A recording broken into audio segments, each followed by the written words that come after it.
നമസ്കാരം, എല്ലാവർക്കും നമ്മുടെ പുതിയൊരു വീഡിയോയിലേക്ക് സ്വാഗതം. ഇന്ന് നമ്മൾക്ക് വളരെ ടേസ്റ്റി ആയിട്ടുള്ള അതേസമയം ഹെൽത്തി ആയിട്ടുള്ള ഒരു കറി ഉണ്ടാക്കാം. നല്ല മുളക് കറി. അപ്പോൾ അതെങ്ങനെയാണ് ചെയ്യുന്നതെന്ന് കണ്ടു നോക്കിയാലോ. അതിന് വേണ്ടിയിട്ട് അടി കട്ടിയുള്ള ഒരു കടായി വെച്ചിട്ടുണ്ട്. ഇതിലേക്ക് 1.5 ടീസ്പൂൺ വെളിച്ചെണ്ണ ചേർത്ത് കൊടുക്കാം. ഇനി ഇതിലേക്ക് 100 ഗ്രാം ഇഞ്ചി ഇതുപോലെ കനം കുറച്ചരിഞ്ഞതാണ് ഇതങ്ങ് ചേർത്ത് കൊടുക്കാം. ഇത് നമുക്ക് അരച്ചെടുക്കാനായിട്ടുള്ളതാണ്. അപ്പോൾ കുറച്ച് കനം കുറച്ച് അരിഞ്ഞു കൊടുത്താൽ പെട്ടെന്ന് നമുക്കിത് ഫ്രൈ ആക്കി എടുക്കാൻ പറ്റും. നന്നായിട്ട് അങ്ങ് ഇളക്കി കൊടുക്കാം. ഇനി നമുക്കിതിലേക്ക് വേണ്ടത് കുരുമുളകാണ്. അപ്പോൾ ഈ കുരുമുളകിനാണ് ഇവിടെ തിരുവനന്തപുരത്ത് നമ്മുടെ ഏരിയയിലൊക്കെ നല്ല മുളകെന്നാണ് പറയുന്നത്. അതുകൊണ്ട് തന്നെ ഈ കറിയെ നല്ല മുളക് കറി എന്നാണ് ഇവിടെ അറിയപ്പെടുന്നത് കേട്ടോ. അപ്പോൾ ഒരു 2 ടേബിൾ സ്പൂണോളം കുരുമുളക് നമുക്കിതിലേക്ക് ചേർത്ത് കൊടുക്കാം. എന്നിട്ട് നന്നായിട്ട് ഒന്നങ്ങ് ഇളക്കി കൊടുക്കാം.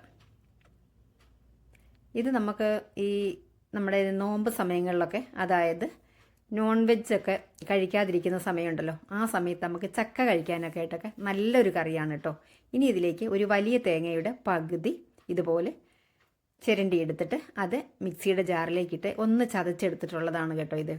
അപ്പോൾ ഇങ്ങനെ ചതച്ചെടുക്കുമ്പോഴത്തേക്ക് എല്ലാവർക്കും അറിയുന്ന കാര്യമല്ലേ, നന്നായിട്ടിത് പെട്ടെന്ന് തന്നെ ഫ്രൈ ആയി വരും. അതിന് വേണ്ടിയിട്ടാണ് അങ്ങനെ ചതച്ചെടുത്തിട്ടുള്ളത്. ഇത് ചേർത്ത് കൊടുത്തിട്ട് നല്ലതുപോലെ നമുക്കിതങ്ങ് മിക്സ് ചെയ്ത് കൊടുക്കാം. ഇനി ഇതിലേക്ക് കുറച്ച് കറിവേപ്പില, വളരെ കുറച്ച് മതി, ഒരു 6-7 ഇതുള്ള കറിവേപ്പില ചേർത്ത് കൊടുക്കാം. എന്നിട്ട് നന്നായിട്ടങ്ങ് മിക്സ് ചെയ്ത് എടുക്കാം. നല്ലതുപോലെ ഫ്രൈ ആയി വരട്ടെ. അപ്പോഴത്തേ നമ്മുടെ തേങ്ങയൊക്കെ ഇവിടെ ഏകദേശം ഫ്രൈ ആയി വന്നിട്ടുണ്ട്. ഇനി നമുക്കിതിലേക്ക് ചേർത്ത് കൊടുക്കേണ്ടത് പൊടികളാണ്. ഇതിലേക്ക് നമുക്ക് ആവശ്യത്തിനുള്ള മസാലപ്പൊടികളൊക്കെ നമുക്ക് ചേർത്ത് കൊടുക്കാം. മഞ്ഞൾപ്പൊടി, മുളക് പൊടി, മല്ലിപ്പൊടി, ഇതൊക്കെയാണ് നമുക്കിതിലേക്ക് ചേർത്ത് കൊടുക്കേണ്ടത്.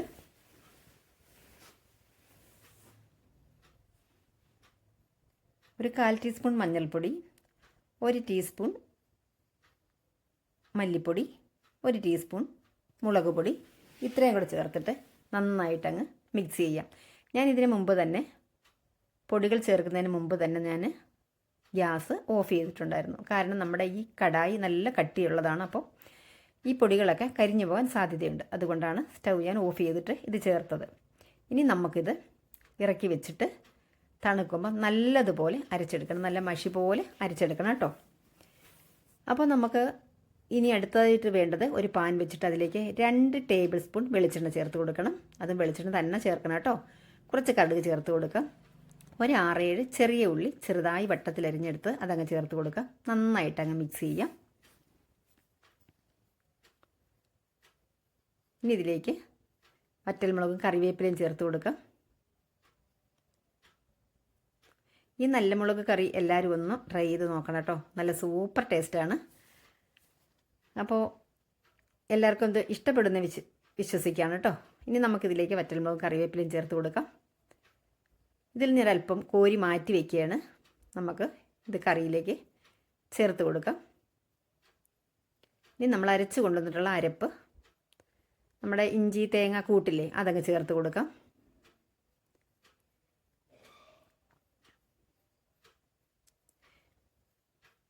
ഇനി നമ്മൾ അരച്ച് കൊണ്ടുവന്ന ഈ പാത്രത്തിലേക്ക് കുറച്ച് വെള്ളം ചേർത്തിട്ട് അതുകൂടെ അങ്ങ് ഒഴിച്ചു കൊടുത്തു. എല്ലാം കൂടെ നല്ലതുപോലെ അങ്ങ് മിക്സ് ചെയ്യാം. ഇതിലേക്ക് പിന്നെ കുറച്ച് വാളംപുളി, ഒരു നെല്ലിക്ക അളവിലുള്ള വാളംപുളി പിഴിഞ്ഞെടുത്ത് അതുകൂടെ അങ്ങ് ചേർത്ത് കൊടുത്തു.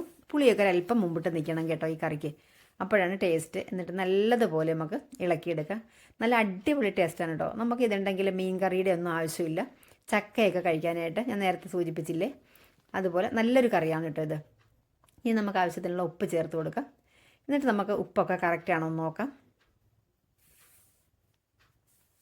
ഇങ്ങനെ ഇത് കറി വെച്ചിട്ടില്ല എന്നുണ്ടെങ്കിൽ ഒന്ന് ഇതുപോലെ ഒന്ന് ട്രൈ ചെയ്ത് നോക്കണം കേട്ടോ. നല്ല അടിപൊളി ടേസ്റ്റാണ്. ഇനി നമുക്കിതിലേക്ക് വേണ്ടത് കുറച്ച് ഒരു 1/4 ടീസ്പൂൺ മതി ഉലുവാപ്പൊടി. ഇതൊക്കെ ചേർത്ത് കൊടുത്തിട്ട് മിക്സ് ചെയ്ത് കൊടുത്തിട്ട് നന്നായിട്ട് നമുക്കതൊന്ന് തിളപ്പിച്ചെടുക്കണം. നടച്ച് വെച്ച് കൊടുത്തിട്ട് ഇതായിപ്പം നമ്മുടെ കറി ഇവിടെ തിളച്ച് വന്നിട്ടുണ്ട്.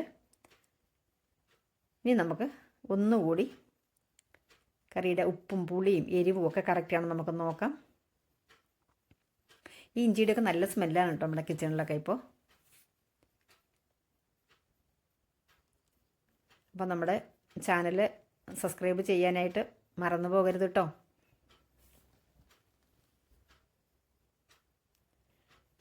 ഉപ്പൊക്കെ ഒന്ന് കറക്റ്റാണെന്ന് നോക്കാം. അപ്പോൾ അതെല്ലാം കറക്റ്റാണ്. അപ്പം നമ്മുടെ കറി ഇവിടെ റെഡിയായി. Thank you.